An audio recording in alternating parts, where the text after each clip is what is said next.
ये जो कल आके इतना शोर मचाया इन सब ने, ये क्या नवाज शरीफ अपनी जेब से पैसे दिए थे? कल क़यामत आ जाए तो कौन एफिडेविट लाएगा? सब्सक्राइब करें और बेल दबाएं ताकि कोई खबर रह न जाए।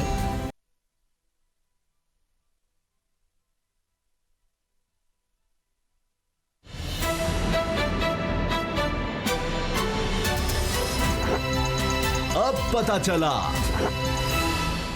बिस्मिल्लाहिर्रहमानिर्रहीम, अस्सलाम वालेकुम। मैं हूं मोहम्मद उसामा गाजी और आप देख रहे हैं अब पता चला। कराची वालों के लिए खुशखबरी ये है कि वज़ीर आज़म इमरान खान ने कराची ग्रीन लाइन मेट्रो मंसूबे का इफ्तिताह कर दिया है। उम्मीद है कि अब कराची की जान टूटी फूटी खटारा बसों से छूट जाएगी। ग्रीन लाइन मंसूबे में 22 बस स्टेशन और मुसाफिरों के लिए 80 बसें काम करेंगी, जबकि हर बस में 200 से 250 अफराद की गुंजाइश होगी और किराया 20 से 50 रुपए के दरमियान होगा। मुसाफिरों के लिए बस स्टेशन पर जदीद लिफ्ट्स और टिकट्स का खुद कार निजाम होगा। इसके अलावा स्टेशन पर बसों की आमदोरफ्त की तमाम तर तफसीलात डिजिटल स्क्रीन पर देखी जा सकेंगी। माजी पर नजर डालें तो ग्रीन लाइन बस मंसूबे का ऐलान जुलाई 2014 में नून लीग की वफाकी हुकूमत ने किया था। फरवरी 2016 को उस वक्त के वज़ीर आज़म नवाज शरीफ ने सरजानी से गुरु मंदिर तक ट्रैक का संग बुनियाद भी रख दिया। दावा यह था कि मंसूबा एक साल के अंदर मुकम्मल होगा, लेकिन ये वादा वफा ना हो सका। अब वज़ीर आज़म इमरान खान ने मंसूबे के ट्रायल ऑपरेशंस का इफ्तिताह कर दिया है, मगर अवाम के लिए इसे 25 दिसंबर से खोला जाएगा। अपने खिताब में वज़ीर आज़म इमरान खान ने कहा कि कराची पाकिस्तान का माशी हब है, लेकिन बदकिस्मती से किसी हुकूमत ने कराची का नहीं सोचा। आज जब वज़ीर आज़म इमरान खान इस मंसूबे का इफ्तिताह कर रहे थे तो पीपल्स पार्टी बढ़ती हुई महंगाई के खिलाफ मुल्क के मुख्तलिफ शहरों में सरापा एहतजाज थी। सिंध के सूबाई वज़रा ने इस मौके पर ग्रीन लाइन मंसूबे के इफ्तिताह पर वज़ीर आज़म को कड़ी तनकीद का निशाना बनाया कि वो दूसरों के मंसूबों पर अपनी तख्तियां लगा रहे हैं। पीपल्स पार्टी के इस इल्ज़ाम का करारा जवाब PTI की तरफ से असद उमर ने दिया। असद उमर ने नाम लिए बगैर कहा कि आपके नाना 1971 में इक़्तिदार में आ गए थे, आपको विफाक में 4 बार और सिंध में 6 बार इक़्तिदार मिला, मगर फिर भी आप कराची के लिए एक बस नहीं खरीद सके, एक बस भी। कड़वा सच सही, मगर सच यही है कि कल नून लीग इस मंसूबे का इलामती इफ्तिताह कर रही थी और आज वज़ीर आज़म इमरान खान ये दोनों इफ्तिताह पीपल्स पार्टी और सिंध हुकूमत की कारकर्दगी पर सवाली निशान है। सवाल यह है कि बार बार इक़्तिदार मिलने के बावजूद पीपल्स पार्टी अहले कराची का ये दरीना मसला क्यों ना हल कर सकी। इसी से आगाज़ करेंगे। गुलाम मुर्तज़ा साहब, बाबर डोगर साहब मेरे साथ है। गुलाम मुर्तज़ा साहब, कोई अच्छी खबर अरसे बाद मिली है। कराची सबसे बड़ा शहर, मैंने भी बड़ा अरसा गुजारा, ये बहुत बड़ा मसला था कराची का। एक पहली दफ़ा हम देख रहे हैं 74 साल में मुआशी हब होता था, बड़ा खूबसूरत शहर होता था, और उस वक्त भी हम देखते ट्राम यहाँ पर जनाब वो चल रही है, और आज ये दिन आया है कि जनाब अब चले किसी तरह से कुछ आगाज़ तो हो रहा है। जी बेहतर आपने कहा कि आगाज़ अच्छा है। अगर ये पहला मंसूबा इनके दौर में मुकम्मल हो गया, पाकिस्तान तहरीक इंसाफ के दौर में, आपको याद होगा कि 10 बिलियन रुपीस का पैकेज भी था, वो पता नहीं कहाँ गुम है। ये तो अगर आप PSDP का जायज़ा लें, पब्लिक सेक्टर डेवलपमेंट प्रोग्राम का, और आप जायज़ा लें मुख्तलिफ़ तरह की ग्रांट्स का, और मुख्तलिफ़ जो अदवार में पैसे सेंक्शन होते रहे हैं, इसके लिए तकरीबन मुझे जब तक मैंने देखा है याद है तकरीबन 50 बिलियन रुपीस तक वफाकी गवर्नमेंट ने नवाज शरीफ के दौर में दे दिए थे। अच्छा। और बाकी इसके बाद से जो पैसे इसके ऊपर लगे होंगे वो डेफिनेटली 2020 में ये मंसूबा जो था बंद पड़ा हुआ था। अप्रैल 2020 में इसकी बातचीत जो हुई सूबाई गवर्नमेंट के साथ और वफाकी हुकूमत के साथ, दोनों की आपस में, तो ये तय पाया कि अब जो वफाक का हिस्सा है वो वफाक दे दे और सिंध अपना हिस्सा दे दे, तो फर्दर इसके ऊपर हम इसको चला लें। तो अब ये 1 साल की, यानी कि हम कह सकते हैं कि मुद्दत में अप्रैल 2020 से लेके आज दिसंबर 2021 है, तो इसमें इस टाइम फ्रेम में वफाक ने भी अपने पैसे दिए, सिंध गवर्नमेंट ने भी अपने पैसे दिए, तो ये सब का मंसूबा है। लेकिन ये ना तो पाकिस्तान तहरीक इंसाफ का मंसूबा है, तो बाबर डोगर साहब फिर क्यों पाकिस्तान पीपल्स पार्टी इस पर उस तरह खुश नजर नहीं आ रही कि जी ये तो नून लीग का मंसूबा था, ये क्या तख्ती लगा रहे हैं। अगरचे वो चले किसी का भी था, इन्होंने चले रोका नहीं, क्रेडिट चल नून लीग को जाए, तहरीक इंसाफ को जाए, वो क्रेडिट की जंग है। पीपल्स पार्टी ने क्या किया? उनको ये तो कहना चाहिए था कि जी हम भी कुछ कर रहे हैं। उसामा साहब, पहला तो इशू ये है कि मेरे लिए तो ये इशू है ही नहीं है। हर एक को पता होता है कि किसने मनसूबा शुरू किया, किसका क्रेडिट है, इफ्तिताह करना या उसको, वो ये कोई इशू ही नहीं है। ये क्या इशू होगा? नून लीग के दौर में पे पार्टी जो है उन्होंने बेतहाशा ऐसे प्रोजेक्ट शुरू किए थे जिसको नून लीग ने, जिनका वो पे पार्टी का गवर्नमेंट ख़त्म हो गया, नवाज शरीफ आ गए, उन्होंने इफ्तिताह कर दिया। बहुत सारे ऐसे डैम है वो पता नहीं कई सालों से बन रहे होते हैं, बनाता शुरू कोई करता है, डेवलपमेंट कोई करता है, इख्तिताम किसी और दौर में होता है। तो इसका मतलब ये है कि पिछले बंदों को ढूंढता फिरता जाए कि आप सारे आएँ और आगे इसका इफ्तिताह करें। ये ऐसे ही है, जो भी गवर्नमेंट होगी जिसने उसको फाइनल दिया होगा, फाइनल कल इस्लामाबाद वाली बात की, आज हर तरफ वो बात हो रही है कि जी वो इस्लामाबाद की ट्रेन का भी मनसूबा मुकम्मल कर दें। पता नहीं नून लीग की नफरत में वो भी नहीं पूरा हो रहा। लेकिन बहरहाल अब फिर सर नहीं मैं समझता फिर वही बात जो है ना, आप मुझे एक बात बताएं, आप कह रहे हैं कि नून लीग की नफरत में नहीं हो रहा। चले मुझे उस पॉलिटिकल पार्टी का नाम बता दें, उस गवर्नमेंट का नाम बता दें जिन्होंने वो मनसूबे मुकम्मल किए और उसके बाद वो पिछले जिन लोगों ने शुरू करवाए थे उनसे आके उन्होंने इफ्तिताह करवाया। नून लीग में कल मैंने और गुलाम मुर्तज़ा साहब ने 50 मनसूबे बताए जो काफली के दौर में शुरू हुए, लेकिन शहबाज शरीफ का तो बस नहीं चला कि वो उनको वैसे ही ख़त्म ही कर देता, उनको वैसे उन बिल्डिंग को भी ढा देता जो उन्होंने शुरू की थी। दयामीर भाषा डैम की मैं बात करूं अगर डॉक्टर साहब, जी। दयामीर भाषा डैम पे सबसे पहली तख्ती मुशर्रफ साहब की लगी हुई है, उसके बाद तख्तियाँ जरदारी साहब के, यूसुफ गिलानी साहब की लगी हुई हैं, उसके बाद नवाज शरीफ साहब की लगी हुई हैं और इमरान खान साहब ने भी लगा दी। अच्छा वैसे मेरा एक और सवाल है। अच्छा ये रनिंग प्रोजेक्ट मेरा एक सवाल है, ये जो कल आके इतना शोर मचाया इन सब ने, ये क्या नवाज शरीफ अपनी जेब से पैसे दिए थे? नहीं, ना उन्होंने दिए, ना पीपल्स पार्टी, ना तहरीक। लोगों का पैसा, सरकार का पैसा है, सांत तो ये ऐसे चढ़ा रहे होते हैं जाता जरूर है, पैसे लाके उस मंसूबे पे लगा दिए। और जनाब वो तो जो है जिस तरह से जाके कल एहसन इकबाल वहाँ पे लड़ाइयाँ कर रहे थे और मारकुटाई कर रहे थे, मुझे तो ये शक पड़ा था कि जनाब ये नवाज शरीफ की जाती जगह थी, जाती पैसे से खरीदी, जाती पैसे से ये सड़क बनवाई और अब हम किसी को इफ्तिताह नहीं करते। अच्छा थोड़ा सा सेलिब्रेट भी कर ले। देखिए 20 रुपए से 50 रुपए कितनी सहूलत होगी। मोटरसाइकिल पर जो लोग जाते थे, शायद गाड़ी वाले भी, मेरा तो ख्याल है उनको भी ये फैसिलिटी अगर अच्छी साफ सुथरी होगी गुलाम नज़र साहब, तो उनके लिए भी है, हर किसी के लिए। देखिए बड़ा इसमें बचत भी है, पोल्यूशन की भी कमी है और लोगों के लिए एक बहुत बड़ी सहूलत जो डिजर्व करते हैं। 2.5-3 करोड़ की आबादी, शायद दुनिया में और कोई शहर नहीं होगा कि जहाँ पर कोई सरकारी आपको इस तरह की ट्रांसपोर्ट ही नहीं मिल रही होगी, जहाँ इतना बुरा हाल होगा। रैपिड ट्रांसपोर्ट सिस्टम जो है किसी भी मेट्रोपॉलिटन सिटी की बुनियादी ज़रूरत होती है और अगर हमारी हुकूमतें इसका इदराक जब भी कर लें तो बड़ी अच्छी बात है। कराची के हवाले से आप देखें कि ट्रांसपोर्टेशन की जो उमूमी सूरत हाल है कराची में, आपको वहाँ CW5, CW4 आपको इस तरह की वैगनें और दूसरी इस तरह की चीज़ें मिलती हैं। निस्बतन पूरे पाकिस्तान से सवारी सस्ती भी है कराची में और वहाँ पे आपको पता है 25 पैसे अगर किराया बढ़ा दिया जाए तो वहाँ हड़तालें हो जाती हैं। वहाँ तो अभी भी 4 आने और 8 आने अभी भी चार रहे हैं और रुपया भी चार रहा है वहाँ पर, जो कि हमारे यहाँ, मैं पंजाब की बात करता हूँ या इस्लामाबाद में, तो वहाँ मेरे ख्याल में 5 और 10 का सिक्का मादूम होता जा रहा है। तो वहाँ अभी भी यानी इतनी सेंस लोगों में मौजूद है कि वो थोड़ी थोड़ी चीज़ों को देखते हैं, तो उनके लिए एक बहुत बड़ा तोहफा है एटलीस्ट कराची के लोगों को देखा। लेकिन इसके साथ साथ मैं वज़ीर आला सिंध और वज़ीर आज़म पाकिस्तान, जिन्होंने ये प्रोजेक्ट 1-2 खारे पानी का प्रोजेक्ट शुरू करना था कि उसको हमने साफ़ करके कराची के अवाम को देना है, तो वो भी उसको 1 साल का प्रोजेक्ट था, मेरे ख्याल में 3.5 साल उसको वो 1200-1300 अरब रुपया है वैसे, वो पता नहीं हो सका आएगा। मैं इस पे एक और कचरे का है, कचरे का प्रोजेक्ट, एक और बड़ी मजेदार चीज़ है कि अब चलें अपोजिशन तो जो रोल कर रही है। खान साहब देखें जिस तरह से कल मनसूबे का इफ्तिताह कर रहे हैं, चलें ये तो नून लीग का स्टार्ट किया, वो कहते हैं हमने 80% कंप्लीट कर लिया था, 20% रह गया था जो इन्होंने कर लिया। अब PTI के दौर में लाहौर में इन्होंने इलेक्ट्रिक बस चलानी थी, उसकी प्रेजेंटेशन हुई, उसका जनाब सारी प्रेजेंटेशन जो है वो पहले CM को दी गई। CM ने वो प्रेजेंटेशन सारे मीडिया को बुला के दी कि जी हम माल रोड पे सेक्रेटेरिएट से लेके रेस कोर्स तक इलेक्ट्रिक बस चलाएंगे और नहर के ऊपर इलेक्ट्रिक बस चलाई जाएगी जी। अच्छा उसमें ये था कि जी जो एक स्टॉप पे जब बस पहुंचेगी तो अगले स्टॉप पे बड़ी स्क्रीन लगेगी होगी, वो पता चलेगा ये बस जो है ये आ रही है, कितनी देर में पहुंचेगी, सारी मल्टीमीडिया ब्रीफिंग दी गई। उसके बाद प्राइम मिनिस्टर है, प्राइम मिनिस्टर को भी मल्टीमीडिया ब्रीफिंग दी गई। प्राइम मिनिस्टर को ने उसकी approval they the, go head they दिया कि जनाब इसको स्टार्ट किया जाए। जब स्टार्ट करने के लिए जनाब ट्रांसपोर्ट डिपार्टमेंट से कह दिया गया, ट्रांसपोर्ट डिपार्टमेंट ने कहा कि जनाब ये जो लाहौर जो है ट्रांसपोर्ट अथॉरिटी जो है, लाहौर ट्रांसपोर्ट अथॉरिटी जो है, इसकी ट्रेंडिंग वो कर सकती है, ट्रांसपोर्ट डिपार्टमेंट नहीं कर सकता।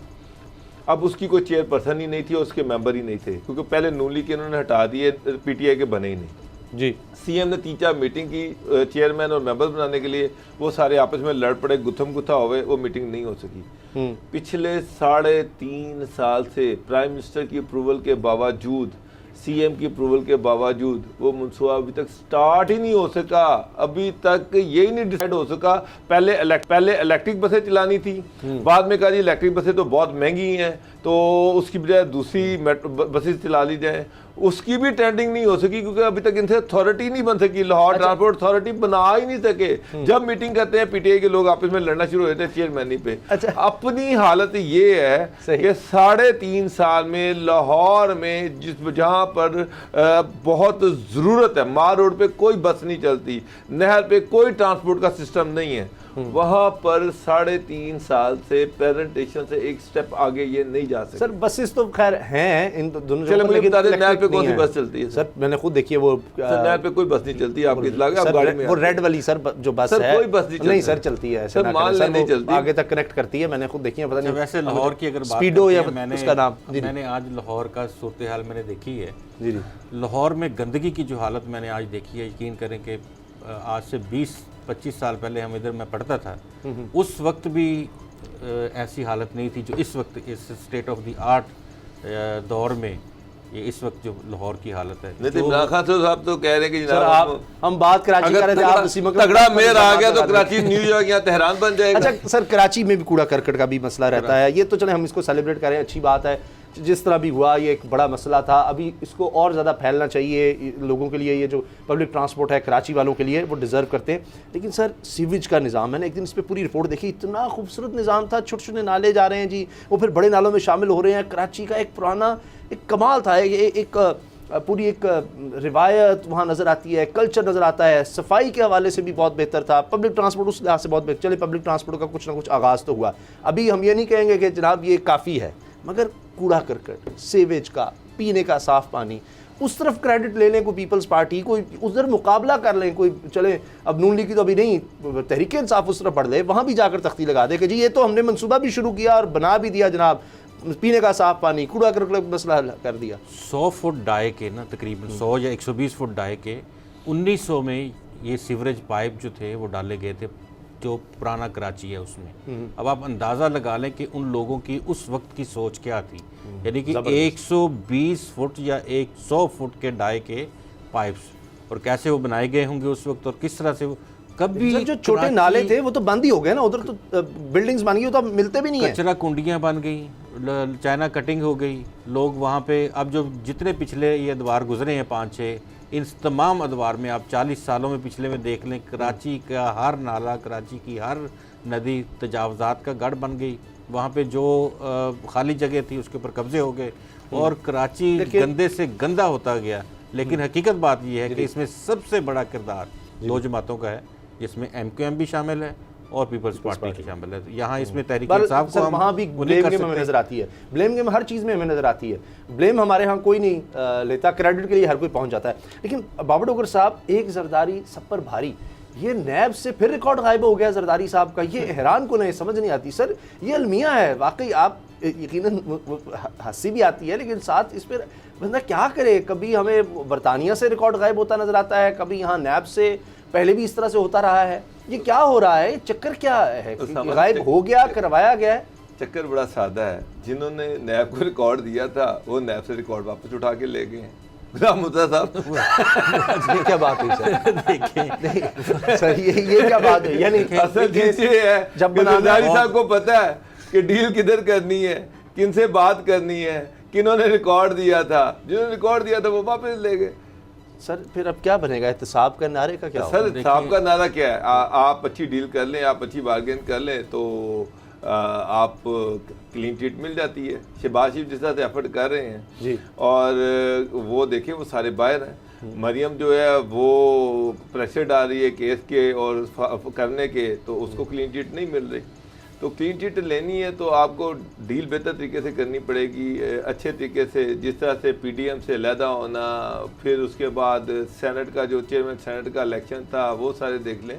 तो पीपल पार्टी बड़ा अच्छा खेली है सर, उसके फिर बाद आप लाहौर का मौलाना- ये जो इलेक्शन का रिजल्ट आया है, वो सारी चीज़ों में जरदारी साहब ने बड़ा ज़बरदस्त खेला है। उन्होंने अपने पत्ते बड़े ज़बरदस्त तरीके से इस्तेमाल किए हैं। तो अब जो अच्छी डील है तो उसका फिर अल्टीमेटली इनाम तो मिलेगा। गुलाम साहब, एक प्लान ये नज़र आ रहा है, अब चूंकि बाबर साहब ने बात ही छेड़ दी है तो इसलिए मैं कि जी कुछ साउथ पंजाब में कुछ मिल जाए, खैबर पख्तूनख्वा में कुछ मिल जाए। सिंध का तो मसला ही नहीं है पीपल्स पार्टी के लिए, वो तो उनके पास है ही है। बलूचिस्तान तो आपको पता ही है, जिधर जाना हो उधर चला जाता है। इंडिपेंडेंट भी फिर देखते हैं किस तरफ रुख है, इलेक्टेबल्स भी उस तरफ चले जाते हैं। तो ये एक जरदारी साहब उस प्लान की तरफ जा रहे हैं, उस पर अमल कर रहे हैं, तो ये उसी का हिस्सा है कि केसेस भी खत्म हो रहे हैं। ये खत्म होना ही है, जब जी, रिकॉर्ड ही नहीं है बिल्कुल, तो अब क्या रहेगा? रिकॉर्ड गायब होने का तो साफ और वाज़ेह मतलब वही है कि अब केसेस मज़ीद आगे नहीं चल सकते। इससे पहले भी इस तरह की सूरत हाल हुई है। आप जानते हैं कि वाजिद शमसुल हसन साहब अल्लाह जन्नत नसीब करे उन्हें, कि वो उन्होंने भी कहाँ से रिकॉर्ड जो है वो उठाए थे और कहाँ से लेके फिर किधर तक वो पहुँचे। तो उसके बाद से लेके अब तक भी हम देखते हैं नैब की आप पूरी की पूरी हिस्ट्री देख लें। जब से नैब बना है, कभी इनके रिटायर्ड फ़ौजी सरबराह हों या सिविलियन हों, ब्यूरोक्रेट हों या रिटायर्ड जज हों, हमें आज तक किसी से भी हमें कोई 40% की रिज़ल्ट भी नहीं हमें मिल सका। कहा तो जाता है कि हमने 500 अरब रिकवर कर लिया, हमने 700 अरब 1100 अरब अरबों की पता नहीं, वो अरब जो हैं वो सऊदी अरब वाले अरब हैं, तो ये अरबों वाली बात जो है वो नज़र नहीं आती। तो इसी तनाज़र में ज़ाहिर है कि साफ आपको नज़र आ रहा है बिल्कुल वाज़े कि जितनी सियासी मूव्स हैं उसमें नैब इस्तेमाल होती है। नैब में कभी कोई आगे पलंदे रख जाता है सर, और आप कभी बात करें जो नूनली कहती है जी पॉलिटिकल इंजीनियरिंग, वो फिर ठीक है जी पॉलिटिकल इंजीनियरिंग, तो ये तो सच है कि नैब आज भी पॉलिटिकल इंजीनियरिंग के लिए इस्तेमाल हो रहा है, पिछले सालों में भी होता रहा। मियां साहब ने भी इसको इसीलिए इस्तेमाल उन्होंने भी इस्तेमाल किया, उनको तो वर्स्ट था। आप लेकिन जो जरदारी साहब ने नहीं किया सर। जरदारी साहब के होते हुए उनके दौर में तो नहीं इस तरह किसी को, बिल्कुल वो कह सकते हैं हम कि एहतसाब के मामले में वो हुआ ही नहीं, किसी की तरफ भी नहीं उन्होंने हुआ। कहा कि फ्री हैंड दे दो। सर मेरी बात सुने, मुखालिफिन कमल को साहब जो थे वो आसिफ अली जरदारी और मियां नवाज शरीफ की जॉइंट वेंचर थे। जरदारी साहब के दौर में जितने जरदारी साहब पे केसेस थे वो सारे ख़त्म हुए। मियां साहब के ऊपर जितने केसेस थे, हदैबिया पेपर मिल का केस जिस तरह से नैब ने उस फैसिलिटेट किया और जिस तरह से वो केस जो था हमेशा के लिए उसकी फाइलें बंद हो गई, वो आपके जाली सामने। अकाउंट्स केस मुशर्रफ उस वक्त दौर है। में नैब जो था वो इस्तेमाल होता रहा पीपल पार्टी की पेट्रियाट बनाने के लिए, नून लीग के बंदे तोड़ने के लिए। ये उस दौर में सारा इस्तेमाल और हुआ। फिर उस दौर में नैब के इख्तिताम। जरिए से मियां साहब और जरदारी साहब पे बेतहाशा केसेस किए गए, कुछ जेन्युइन थे कुछ जाली थे।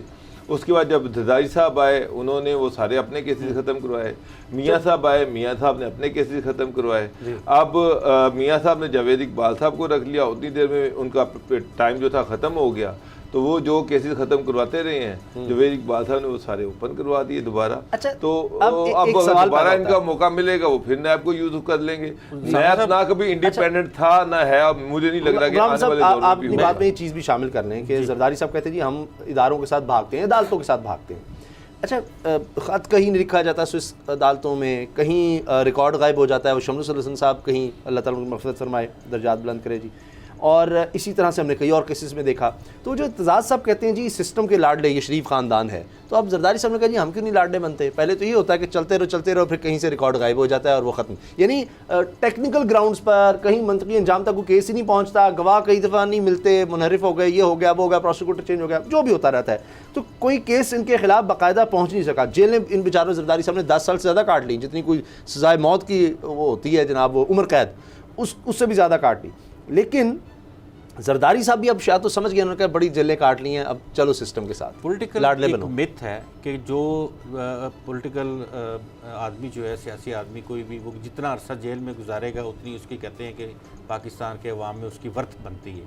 तो ये इसलिए भी सियासतदान जेलें काटते हैं, मुकदमात भुगतते हैं। अगर इसको टेक्निकली आप टेक्निकल ग्राउंड्स के ऊपर सिर्फ इतना देख लें, जिसका मर्जी दौर हो, पिछले आप 30 साल को ले लें, 40 साल को ले लें, इन सारे अदवार में आपको गंद ज़रूर एक दूसरे के ऊपर उछालते हुए नज़र आएंगे, लेकिन ना तो रेफरेंस बनेंगे, ना कन्विक्शन होगी, ना सज़ाएं होगी। आपको ये एक हमारे लिए एक पब्लिक कंजप्शन के लिए ये एक दूसरे को गालियां दे रहे होते हैं, शाम को बैठे ये खाने भी खा रहे होते हैं, टेलीफोन भी कर रहे होते हैं, सब कुछ ये पॉलिटिकल एलीट जो है वो इसका कट है। और ये एक आप ये कह सकते हैं कि नैब जैसे अदारे एज एन सेफ्टी वॉल्व इस्तेमाल होते हैं कि सिर्फ अवाम का प्रेशर रिलीज़ हो जाए, अवाम के वाह वाह वाह ये बंदा बड़ा ठीक है, ये बड़ा एहतसाब है। खान साहब को भी आपको पता है कि कहा गया था कि भाई अदालतें बना दो एहतसाब की, और आप एहतसाब करो। उन्होंने कहा अगर अदालतें बनाएंगे आज इनको पकड़ेंगे कल हमें पकड़ लेंगे, नहीं बनाएंगे अदालतें। यानी कि ये भी एहतसाब का नारा खोखला था। एहतसाब के नारे ज़रूर लगते रहे हैं, लेकिन एहतसाब कतअन इवन के मुशर्रफ साहब के दौर में भी बड़े नारे लगे थे और हमने देखा कि शायद एहतसाब हो, अच्छा, लेकिन नहीं हुआ। जब हम बाबर साहब अदालती निज़ाम पर उंगलियां उठाते हैं, अभी हमने देखा जी एमनेस्टी इंटरनेशनल जी सबसे ज़्यादा करप्ट अदालत है जी, पुलिस है, तो ये तो फिर हमारा सिस्टम ही सारा करप्ट हो गया ना। अदालत ने किस तरह खुद से जज कहते कि जी ये आया था रिकॉर्ड, अगर गायब भी हो गया तो मैं फैसला सुना रहा हूँ, ये तो नहीं कर सकता जज। नहीं हो सकता, बिल्कुल नहीं। सर अब मुझे एक बात बताएं, जज साहब ने फैसला देना है और जज साहब कह रहे हैं कि रिकॉर्ड मिस है, जो गवाहों ने स्टेटमेंट दी हुई थी वो सारी मिस हैं। अब ना किसी गवाह की स्टेटमेंट सामने है, ना कोई गवाह सामने, जज किस तरह से कोई फैसला करेगा मुझे बताएं। अल्टीमेटली वो मुल्जिम को उसका बेनिफिट देगा। जो सारा रिकॉर्ड था वो तो नैब ने प्रोवाइड करना था। अब नैब लाहौर हाई कोर्ट से जो रिकॉर्ड है वो जाता है सुप्रीम कोर्ट में, रास्ते में गायब हो जाता है, और जब गायब हो जाता है तो उसके बाद अल्टीमेटली उसका बेनिफिशियरी जरदारी साहब है। तो तफ्तीश नहीं होनी चाहिए, पर्चा नहीं होना चाहिए, किस तरह गायब हो गया रिकॉर्ड से। ये तो अब नैब को देखना पड़ेगा कि ये जो सारा रिकॉर्ड यहाँ से वहाँ लेके, जो नैब के प्रोसिक्यूटर थे वो क्या कर रहे थे, उनके पास रिकॉर्ड था ना। आपको याद होगा अच्छा, मियां साहब क्यों नहीं रिलीफ ले रहे थे? अभी आपको याद हमेशा वो होगा ले जाते थे रिलीफ, आज जरदारी साहब ले गए। कुछ वक्त आपके सामने एक 2-3 महीने पहले की खबर रखूंगा। 3-4 महीने पहले एक खबर आई कि जरदारी साहब के हवाले से मजीद रिकॉर्ड मिल गया स्विस केसेस में, नैब के हाथ पता नहीं क्या वो अलादीन का चिराग लग गया। तो वो अलादीन का चिराग वो क्या था, कहीं पे कहीं डोर जो है वो टूट रही थी, कहीं पे वो पूरा टांका नहीं लग रहा था, तो नए रिकॉर्ड की कापियाँ आ गई, नए रिकॉर्ड की चीज़ आ गई, बात आ गई, उससे जो बात टूटी थी वो दोबारा जुड़ गई और उससे आगे बात। अच्छा ये बताएं आप फ्यूचर का सिनारियो, ये केस, बल्कि ये केस क्या कहें, ये तो केस ही नहीं रहा, इसका ख़त्म होना या रिकॉर्ड गायब होना, ये आप दोनों से मैंने जानना है कि ये किस चीज़ का पेश है। 2023 में पीपल्स पार्टी की जगह बन रही है, और जो मैंने प्लान आप कहा जी चल रहा है कि जी सिंध तो चले हैं कुछ साउथ पंजाब से, जिसमें तरीन साहब आ सकते हैं, उनका ग्रुप आ सकता है, मखदूम अहमद महमूद साहब बड़े एक्टिव हैं, वो गवर्नर भी रहे हैं, तो वो इलेक्शन से पहले जिस तरह नून लीग को छोड़ के पीटीआई में आए थे, वो पीटीआई को छोड़ के वो ग्रुप इधर भी जा सकता है। नारा वही है साउथ पंजाब प्रोविंस का, भावलपुर प्रोविंस का, तो वो हो सकता है ऐसा। खैबर पख्तूनख्वा से भी कुछ सीटें हो सकती हैं, परवेज़ खटक साहब के भाई पहले ही हो रहे हैं पीपल्स पार्टी की तरफ। वो आपको पता है कि मैनिपुलेशंस तो फ्रॉम डे फर्स्ट ही चल रही होती हैं, अभी भी चल रही हैं, लेकिन इसमें मैं आपको ये बताऊं कि पंजाब का जो फैक्टर है ना पाकिस्तान मुस्लिम लीग नवाज़ के हवाले से, इसको अगर इस वक्त भी इग्नोर किया गया तो पंजाब में से जो बेचैनी है उसकी बेचैनी में बहुत ज़्यादा इजाफा होगा। अच्छा। आप माइनस नवाज शरीफ कर सकते हैं, आप माइनस शहबाज शरीफ कर सकते हैं, माइनस शरीफ फैमिली कर सकते हैं, लेकिन पाकिस्तान मुस्लिम लीग नवाज़ एक हकीकत है, उसका वोट बैंक है, लोग उसको पसंद करते हैं। उसके बगैर पहले भी तो पीपल्स पार्टी वफाक में हुकूमत नहीं है। बाबर साहब ब्रेक का वक्त हो जाएगा, आपका इस पर क्या कहना है? क्योंकि देखिए दो बड़े, एक वज़ीर आला साबिक वज़ीर आला सनाउल्लाह ज़ारी बलूचिस्तान से, और अब्दुल कादिर बलोच साहब साबिक वफाकी वज़ीर, वो बलूचिस्तान से शामिल हो चुके हैं नून लीग छोड़ के पीपल्स पार्टी में, तो ये हवा बन रही है। सर मैं जो गुलाम मुद्दा साहब से बिल्कुल डिसएग्री करूँगा। ये इस तरह नहीं है, हवा बनती है और हवा जब बनती है तो फिर चीज़ें बदल जाती हैं। 2002 में पंजाब की सबसे बड़ी पॉलिटिकल पार्टी ये पार्टी थी, नून लीग नहीं थी। नून लीग के पास तो सीटें कोई नहीं थी। 2008 में जो था वो आप देखें कि नून लीग आ गई, नून लीग की एक तेज़ हवा चली, काफ लीग जो उस वक्त बहुत ताकतवर नज़र आ रही, 2005 में सारा लोकल गवर्नमेंट का इलेक्शन जीत गई थी, वो पंजाब से हार गई, और 2013 में फिर नून लीग की हवा चली, वो जीत गई, 2018 में पीटीआई। तो अगर इनका कोई नून लीग अपने खानदानी मसला हल ना कर सकी, ठीक है, तो मैं आपको बता दूं कि नून लीग कहीं नजर नहीं आएगी 2023 के इलेक्शन। जनाब इस्लामाबाद हाई कोर्ट है, शमीम का बयान हल्फी है, वो केस चल रहा है तौहीन अदालत का, उस बारे में बात करेंगे। नई नई चीज़ें भी सामने आ रही हैं ब्रेक के बाद।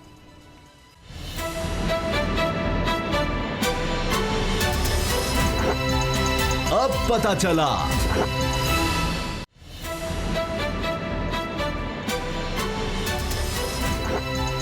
अब पता चला इस्लामाबाद हाई कोर्ट में तौहीन अदालत की समाअत हो रही है। राना शमीम साहब का बयान हल्फी जिस तरह से आया, उस पर अब 7 दिसंबर की समाअत के बाद तहरीरी हुक्मनामा सामने आ गया है, जिसमें नज़र आ रहा है कि जी अदालत बिल्कुल भी मुतमईन नहीं है और पीर के दिन का आखिरी मौका दिया गया है कि असल बयान हल्फी सामने लाया जाए।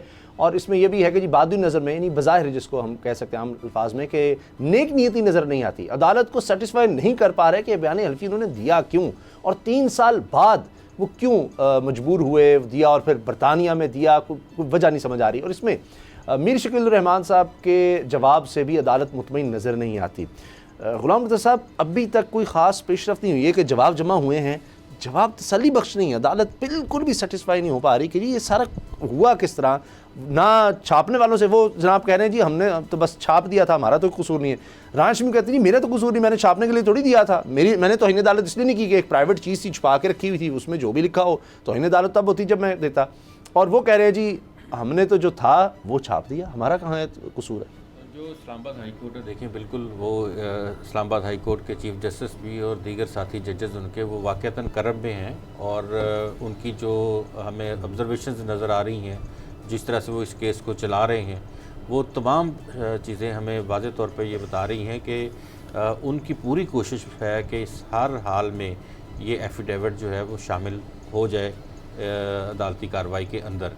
प्रोसीडिंग्स तभी आगे बढ़ सकती हैं। एक तरफ तो इस्टेब्लिश फैक्ट है कि राना शमीम साहब ने ये बात जो कही कि हमारे पास ये जो एफिडेविट है ये मैंने ख़ुद नहीं दिया किसी को भी, मेरे पोते के पास है वो, और मैं ना मुझसे पूछा गया, ना खबर छापने से पहले पूछा गया। यानी कि अगर इंसार अब्बासी साहब ने खबर के अंदर ये लिखा कि हमने तो बात की है उनसे, तो इट मीन्स कि दोनों चीज़ें उनकी कॉन्ट्राडिक्ट कर गई हैं। अब अखबार पब्लिशर और एडिटर और मुतल्लिका जर्नलिस्ट, उनको तो सवाल का सामना ज़रूर होगा कि उनको सबूत दिखाने होंगे। जी, अंसार अब्बासी साहब कहते हैं उनके पास सबूत हैं कॉल के, लेकिन अब मसला यह है कि वो कह चुके हैं मैंने उनको कॉल की तो फिर किसी और नंबर से आई। वो अगर कहेंगे जी ये तो नंबर ही मेरा नहीं है, ये फिर एक मामला ख़राब हो जाएगा कि जी आपने जिसका कहा है मेरा तो ये नंबर नहीं है, लिहाजा मेरी बात। लेकिन इसमें ना जी मैं आपको अर्ज़ करूँ कि इससे पहले अदालतों के पास खुद कोई ऐसा मैकेनिज़्म तो नहीं होता कि वो शवाहिद ले लें। वो इसी तरह से उनके पास ये टैक्टिक्स होते हैं, ये उनके पास ऑब्जर्वेशंस होती हैं, उनके पास ऑर्डर होते हैं, ऑर्डर ऑफ द डे होते हैं। वो बार बार कहते हैं कि आप सबमिट करें। मैं आपको बताऊं कि अगर राना शमीम साहब जो हैं, अगर उन्होंने मंडे को वो हल्फनामा सबमिट कर दिया तो वो सज़ा पक्की है उनकी, फिर नहीं वो बच सकते। ये मैं बताऊं तो आखिरी मौका है, वरना वो कह रहे जी हम फर्द जुर्म आयद कर देंगे। ये अच्छा मैं आपको इसीलिए वो पिछली कार्रवाई में जाना चाह रहे थे मुल्क से बाहर जी, और अदालत से इजाजत चाह रहे थे कि जी बाहर से ले आए। उनके वकील साहब बड़े सीनियर वकील हैं, लतीफ़। अच्छा अगर हलफनामा जमा करवा देते हैं तो उसके बाद फिर उसकी प्रोसीडिंग आगे चलेंगी कि आपने एक सिटिंग हाई कोर्ट के जज और एक साबिक चीफ जस्टिस के खिलाफ इतना बड़ा इल्ज़ाम लगाया, इसका सबूत क्या है आपके पास? इसीलिए तो कह रहे हैं मैं अर्ज़ करता हूँ, देखें नवाज शरीफ के जो केसेस हैं ना, अगर हम उनको मद्देनज़र रखें, जितने शवाहिद जितने डॉक्यूमेंट्स मांगे गए उस वक्त, तो ये बड़े तेज़ी से जाते थे, ये लें जी फ़लाँ डॉक्यूमेंट, ये देखिए फ़लाँ डॉक्यूमेंट, ये फ़लाँ डॉक्यूमेंट, इन्होंने 12-20 के करीब ना डॉक्यूमेंट्स दे दिए। अच्छा। उन्हीं डॉक्यूमेंट्स की बुनियाद पे उन्होंने वो चीज़ें बना दी। जब इनको पता लगा कि यार ये हमारे डॉक्यूमेंट्स ही हमारे ऊपर शवाहद के तौर पे ओरिजिनल डॉक्यूमेंट मांगते हैं, हम देते हैं तो शवाहद बन जाते हैं, तो उन्होंने कहा कि यार ये तो हमारे साथ हाथ हो गया।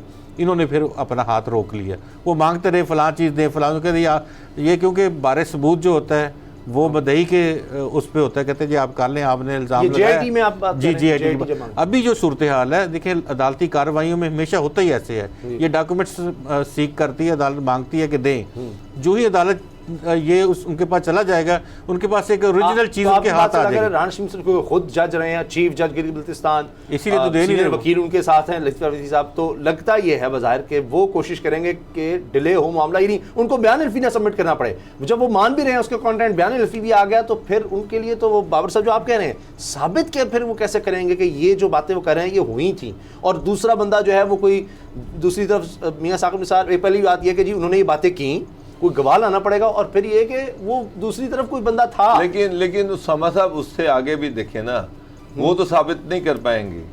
अब बात आती है जो अंसार अब्बासी साहब हैं या मीर शकील रहमान साहब हैं कि जनाब वो तो साबित ही नहीं कर सके कि ये जनाब मैंने सुना था या ये जो मैंने बयान अल्फी है ये सच्चा है झूठा है क्या है। वो कहेंगे हमने तो जिसने छाप आगे दिया। स्टोरी छाप दी एक ऐसी डॉक्यूमेंट पे जिसका कोई जो हवा में ही लटका हुआ है बगैर किसी तस्दीक के, तो वो तो फिर उससे ज्यादा जिम्मेदारी तो उस पर आ गई।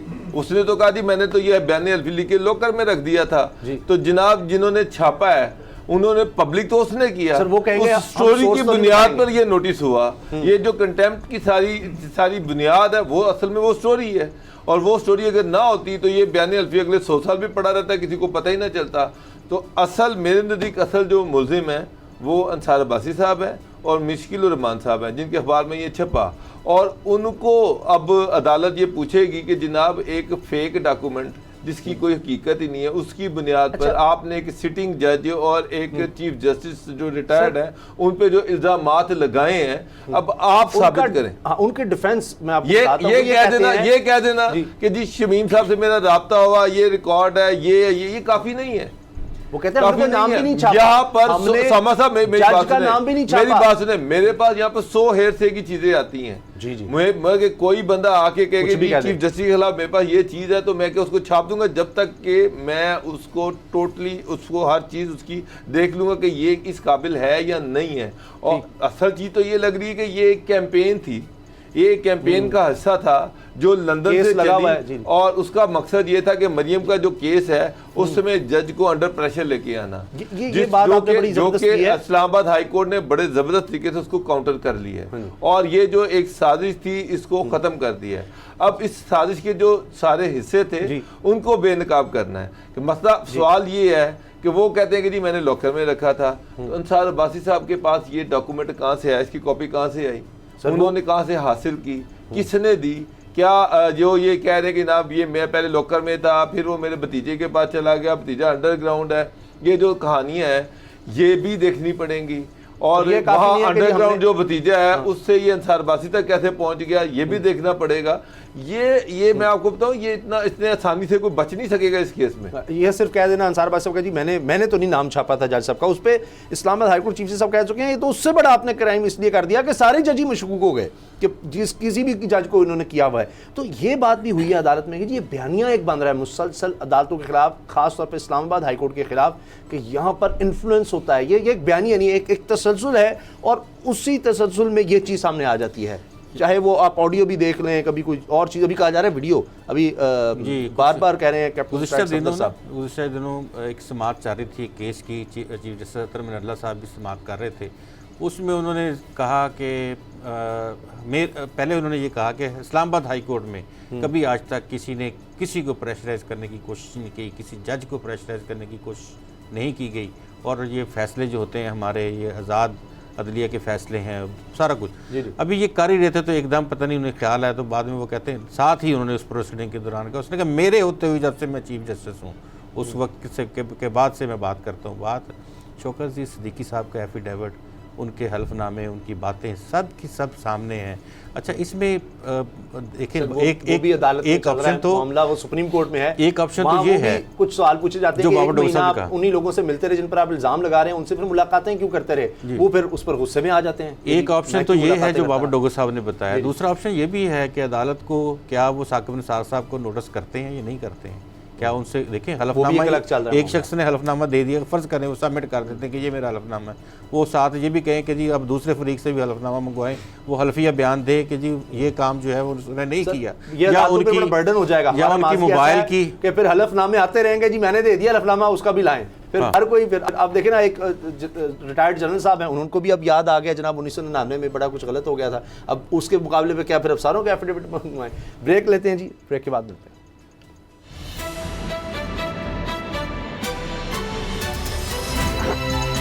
अब पता चला।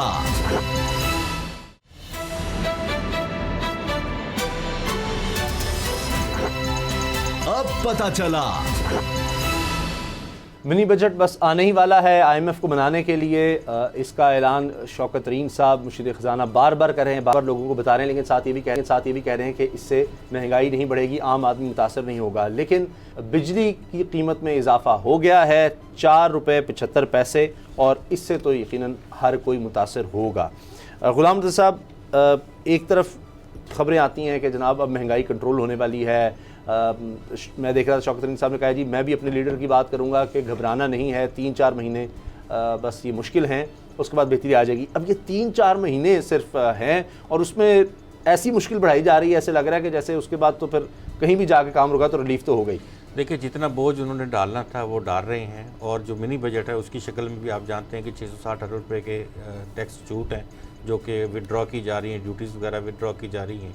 अल्टीमेटली जो वो इन चीज़ों के ऊपर विड्रॉल होगा वो इम्पैक्ट उसका हमारे और आपके ऊपर ही आएगा, किसी और ने तो ये पूरे नहीं करने। इसी तरह से बजट पेश किया था तब भी इन्होंने यही कहा था कि ये नहीं हो सकता कि हम आम आदमी को टैक्स करें।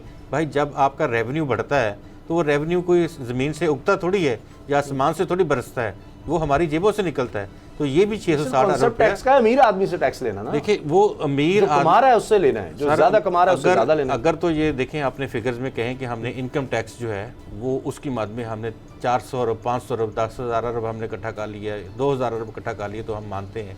बात ये है कि यूटिलिटी बिल्स से आप कलेक्शन कर रहे हैं, कभी आप सुई गैस से कलेक्शन कर रहे हैं, कभी आप पेट्रोल से कर रहे हैं, कभी आप बिजली से कर रहे हैं। तो ये इस तरह की कलेक्शंस तो आम आदमी के उसके ऊपर बहुत बुरे असरात छोड़ती है।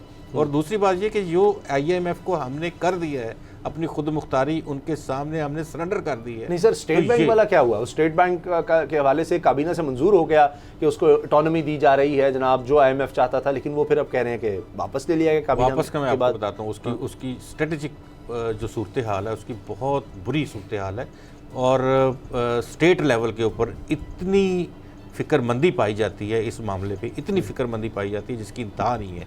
क्योंकि अगर हमने अपना जो मुआशी सिस्टम है वो हम दे दें IMF को और वो हमारे रिजर्व मसलन हमारे जेबों के ऊपर उनकी नज़र हो IMF की, और वो उनको पता हो कि हमारे पास 2 रुपये हैं या 1 रुपया है, तो इट मीन्स कि इंटरनेशनल साजिशें पाकिस्तान के खिलाफ जितनी मर्जी कर लें। अच्छा, हमारे साथ हैं राना शमीम साहब के बेटे अहमद हसन राना साहब, चूँकि इस वक्त गालिबन बरतानिया में है, तो हम कोशिश कर रहे थे कि उनसे रब्ता हो जाए। हम पहले जिस तरह बात कर रहे थे, अहमद हसन राना साहब बहुत शुक्रिया आपके वक्त का। ये बताइएगा कि अब 7 दिसंबर को जो समाअत हुई थी उसमें आखिरी मौका दिया गया था जी कि बयान हल्फी जो है पीर तक आए, तो आ रहा है बयान हल्फी राना शमीम साहब का ओरिजिनल जो है पीर तक?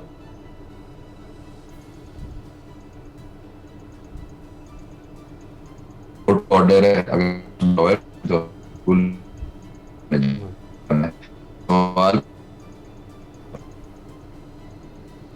तो मेरा ख्याल है अभी सही तरह रब्ता नहीं हो पाया आनिया से, चूँकि हम कोशिश कर रहे हैं कि उनसे बात हो सके। वो इस वक्त बरतानिया में गए हुए हैं, पता नहीं अब टाइम भी वहाँ 4 घंटे का तो फर्क है कि ये तो नहीं गए हुए बयान हल्फी लेने, लेकिन मुश्किल है वो तो अब वैसे तो ज़ाहिर है किसी तरह से आना होगा कोरियर के ज़रिए।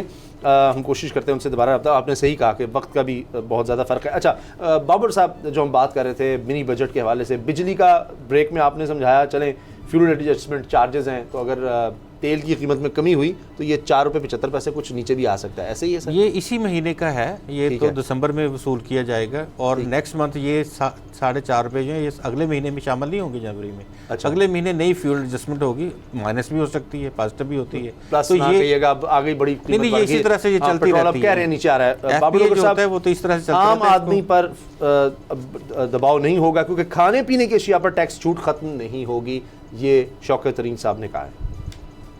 उसामा साहब, जब बिजली महंगी होती है तो उसका इम्पैक्ट हर चीज़ पे चला जाता है, खाने पीने की चीज़ों पे भी जाता है। अब आम आदमी की डेफिनेशन क्या है इसका मुझे नहीं पता, ये तो गुलाम मुर्दा साहब बेहतर बता सकते हैं कि आम आदमी ये किसको कहते हैं। जो बंदा जिसके बच्चे स्कूल में पढ़ते हैं, वो बंदा जिसको सुबह बच्चों के लिए नाश्ता अरेंज करना है, जिसने दूध खरीदना है, जिसने मोटरसाइकिल चलानी है, जिसने कोई टायरों की दुकान पे काम करता है, कोई छोटी मोटी दुकान पे काम करता है, वो उसने जनाब बिजली का बिल देना है, गैस का बिल देना है, बच्चों की फ़ीस देनी है, घर का किराया देना है, घर का राशन अरेंज करना है, और उसमें अल्टीमेटली हर चीज़ में कहीं ना कहीं बिजली का इम्पैक्ट आता है। जब बिजली का इम्पैक्ट आता है तो वो अल्टीमेटली जो एंड कंज्यूमर है उसकी तरफ सारा बर्डन जाता है। मैं एक और चीज़ सबसे एक और चीज़ जो बड़ी अनफॉर्चुनेट है, अभी जो बात हो रही थी कि ये बिजली के बिल में जो 4 रुपये इजाफा किया जा रहा है, ये सबसे आसान तरीका जो गवर्नमेंट का होता है वो ये होता है कि सारा लोड जो है ना वो एंड सारी को ट्रांसफ़र कर दिया जाए, उस तरफ भेज दिया जाए। जो अंदर करप्शन हो रही है उसको कोई नहीं देखता, जो हाईएस्ट लेवल पे NTDC में जिस तरह से जो बंदरबांट हो रही है, आप वहाँ पर हैरान रह जाएंगे कि वहाँ पर जो लोग बैठे हुए हैं, उनके बोर्ड ऑफ डायरेक्टर्स में जो डायरेक्टर बैठे हुए हैं, वो उनका बैकग्राउंड क्या है, वो जितने स्टेक होल्डर हैं, जितनी IPPs हैं, उन सब के नुमाइंदे वहाँ पर बैठे हुए हैं। तो बिजली की जो चोरी है, अरबों रुपए के वहाँ पर जो घपले लग रहे हैं, उसकी तरफ कोई नहीं देखता। गवर्नमेंट गवर्नेंस की तरफ गवर्नमेंट की तवज्जो कोई नहीं है। जितने भी बड़े स्टेक होल्डर हैं, जितने बड़े फ्राडी हैं, वो सारे रेलेवेंट डिपार्टमेंट में घुसे हुए हैं। वो और जनाब वो अंधाधुंध लूटी जा रहे हैं, और गवर्नमेंट जो है वो सबसे आसान, वो जो है वही इमरान खान साहब के मशीर बने हुए हैं, और जो भी इजाफा वो बेचारे गरीब आप जैसे और मेरे जैसे लोगों पे ट्रांसफर किया जा रहा है। अहमद हसन राना साहब हमारे साथ हैं। राना साहब, कोई राब्ता हुआ है वहाँ पर एफिडेविट के लिए? पीर तक आ सकेगा? नहीं, ये तो कोर्ट का ऑर्डर है जी। We have to comply with the order. Court में जमा कराना पड़ेगा, वरना कॉन्सिक्वेंसेस फेस करने पड़ेंगे। ठीक, तो मिल गया है वो नवासे को? कह रहे हैं राजशमीम साहब का नवासा कहीं पोता कोर्ट हो रहा है, उसके पास से मिल गया है अभी जो है एफिडेविट? नवासे जो हैं उनके जी, अगर ये तो सवाल आप उनसे पूछें, उनके पास है, मैंने तो नहीं उनसे पूछा कुछ। अच्छा, आपकी कोई मुलाकात नहीं हुई अपने भांजे? नहीं जी, मैं तो वेकेशंस पे आया हूँ, मैं तो घूम फिर रहा हूँ। मुलाकात बिल्कुल हुई है मेरी, मेरा भांजा है, मेरी बहन का बेटा है, मुलाकात बिल्कुल हुई है, लेकिन हमारी इस बारे में बात हुई नहीं, क्योंकि मुझे मेरे वाले साहब ने कोई इंस्ट्रक्शंस नहीं दी थी विद रिगार्ड्स टू एफिडेविट। तो यानी ये आपको पता है कि उसके पास है एफिडेविट, उसी के पास है? लेकिन वो तो अंडरग्राउंड हुए हुए थे, आपने उनको कहां से ढूंढ लिया? कौन? सॉरी, वो ये कोर्ट में ये कहा गया था कि वो अंडरग्राउंड हुए हुए हैं। आपके भांजे को थ्रेट्स नहीं? फॉर गॉड से यार, आप लोग अंडरग्राउंड का मतलब ये भी होता है कि एक बंदा घर से बाहर कम निकल रहा है, क्योंकि यहाँ के जो लोग हैं, आपको पता है, यहाँ आप कुछ नहीं कर सकते। अगर कोई आपको अब्यूसिव हर्लिंग करके चला जाए, तो वो अवॉइड कर रहे थे, तो वो गाड़ी में मेरे पास आ गए मिलने मुझसे। इसमें क्या ऐसी का बात है जी? अच्छा राना साहब, चल रही है। आपने कहा कि आप नवाशी से बहुत दफा मिले, तो उनसे भी कोई मुलाकात का कोई हुआ, कोई कर रहे हैं या करेंगे या की है? नहीं, अभी तक नवाज शरीफ साहब ने कोई मुझे फोन करके रिक्वेस्ट नहीं की जी मैं आपसे मिलना चाहता हूँ, लीगल एडवाइस लेना चाहता हूँ। मुझे कोई आपने रिक्वेस्ट की है उनसे मिलने की? भाई मैं क्यों रिक्वेस्ट करूंगा, मुझे उनसे क्या काम है? Excuse me. अच्छा, नहीं, आपने कहा था ना कि आपका उनसे ताल्लुक रहा है, तो इसी नहीं, मेरा ताल्लुक अल्लाह माफ करे बड़ी अच्छी जगह पे नहीं हुआ था, जेल में हुआ था, और एक ही मुलाकात हुई थी। मेरा पर्सनल ताल्लुक उनसे कभी भी नहीं रहा, और ना मैंने ये कभी कहा है कि मेरा नवाज शरीफ साहब से कोई पर्सनल ताल्लुक है। चले, वो अब चूंकि इलाज के लिए गए हुए हैं, तो हमने कहा शायद तबीयत मालूम करने के लिए एक पुराना ताल्लुक। मैं उनके लिए दुआ हुआ हूँ, अल्लाह उनको सेहत दे, जल्दी सेहत। अच्छा, तहरीरी हुक्मनामा जो 7 दिसंबर की जो अदालती कार्रवाई थी उस पर आया, वो ये कि जी बाद नज़र में नेक नियती नहीं नजर आ रही इस एफिडेविट की। तो ये तो प्राइम फिशा है ना, बादी नजर उन्होंने कह दिया, अभी तो एस्टेब्लिश होगा, डेवलपमेंट होएगा। It's too early to say anything. ये तो कोर्ट की सिर्फ प्रिजम्पशंस हैं, इसको प्रिजम्पशंस कहा जाता है। ये इंटरिम ऑर्डर होता है, इसको ये कोई फाइनल ऑर्डर थोड़ी है कि जिसके ऊपर कोई कौन है। अभी तो वो चार्ज भी नहीं फ्रेम हुआ, तो अभी तो बहुत early, it's just an interim order. इसके इतना हाइप ना क्रिएट करें। राना साहब, आप ये कंफर्म कर रहे हैं कि जस्टिस रिटायर्ड राना शमीम साहब मंडे को ये हलफनामा पेश कर रहे हैं ओरिजिनल हालत में? आप भी लॉयर बन जाएं, बड़ा अच्छे तरीके से आपने एक सवाल आगे पूछ लिया है कि आप कंफर्म कर रहे हैं। जी नहीं, मैं कोई कंफर्म नहीं कर सकता। मैं तो ये भी नहीं बता सकता कि 2 दिन तक मैं जिंदा रहूंगा, कि अभी 1 सेकंड बाद कल क़यामत आ जाए तो कौन एफिडेविट लाएगा।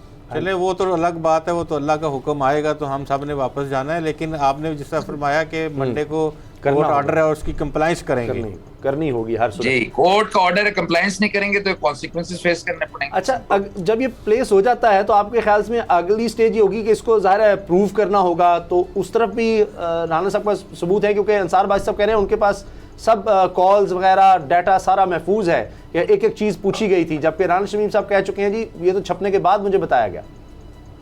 देखिए, एक सवाल अपने आप से पूछे, हमने इस कोर्ट में क्या प्रूव करना है? हमने तो ये बताया कि ये हमने एफिडेविट कहीं फाइल ही नहीं किया, सबमिट ही नहीं किया, इससे ज्यादा तो हमने कुछ प्रूव ही नहीं करना।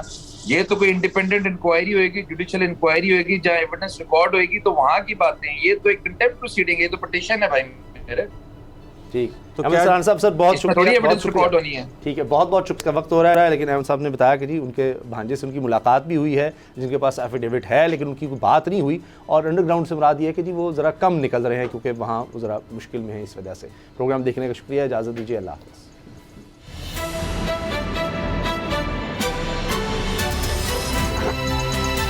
पता चला।